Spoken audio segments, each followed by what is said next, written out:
Hello, my name is Jay Crouch and I'll be answering some questions for you today.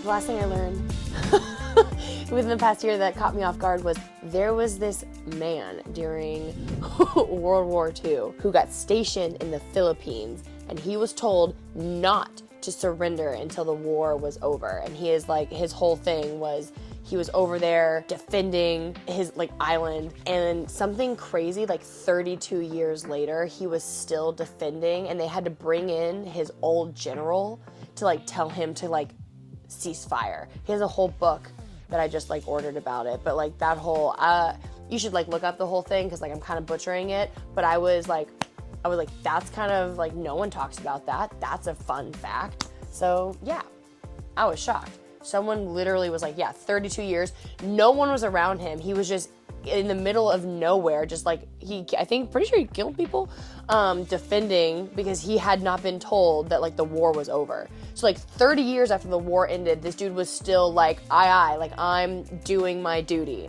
That's kind of badass. That's kind of cool. I was whoa, fun fact. In the past year, a lesson that kind of caught me off guard was just not taking into account how competitive this sport is and how hard it is to actually qualify and compete at the highest level, I guess, because I definitely underestimated that the fact that I did it one time. I guess I thought that I was in and could do it, and it's definitely way harder than that. And yeah, so I definitely learned to never let myself think that I am good and automatically in just because I made it one time.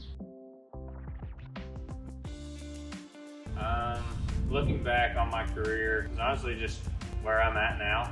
Never expected to be in the position I am, qualifying 2 years in a row for the CrossFit Games. Yeah, I've had a few of them. Maybe it would be, I don't know, just, seeing people growing up, competing in the sport that you sort of looked up to, and then all of a sudden you're, either training with them, you're friends with them, and then you're competing against them. And I guess sometimes I suppose I've been lucky enough to beat a lot of them guys that I looked up to, so that would probably have to be the coolest ones. And then just along with training with people that or linking up with people that you never expected.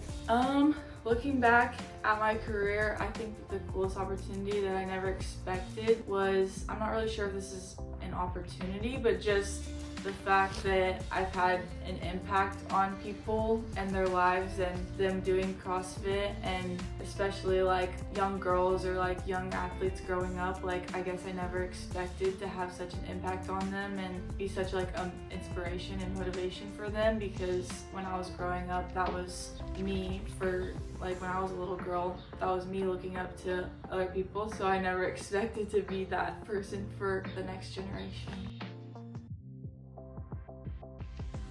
Favorite sports memory from my childhood I really can't pick one defining one, but I had a lot of really good memories in my gymnastics career with my father. He became a coach just to be able to spend time with me while I was doing gymnastics. So there was a lot of really pivotal moments during my childhood gymnastics career that meant a lot, just with my dad. So there wasn't a really defining one. I could say some of the competitions or meets that I won, but it's really just about the time I got to spend with my dad. Favorite sports memory from my childhood, I'd probably have to say, I don't know, I always enjoyed cross country and stuff like that at school. Just beating all my friends in a running race was always pretty fun. Or just I don't know, local sporting, grand finals or stuff like that. But yeah, I can't really pick one. My favorite thing about my local gym is the people. Super supportive, they love what I'm doing, and I couldn't do it without it. Oh, favorite thing about my local gym? I would say just the willingness of the group I train with to just train. I think that one of the biggest challenges when you're doing fitness sports is just finding a community with like-minded goals. And even if they're not super like-minded goals, I have a group of people there are people who don't have any aspirations to compete. There are definitely people who have aspirations to compete.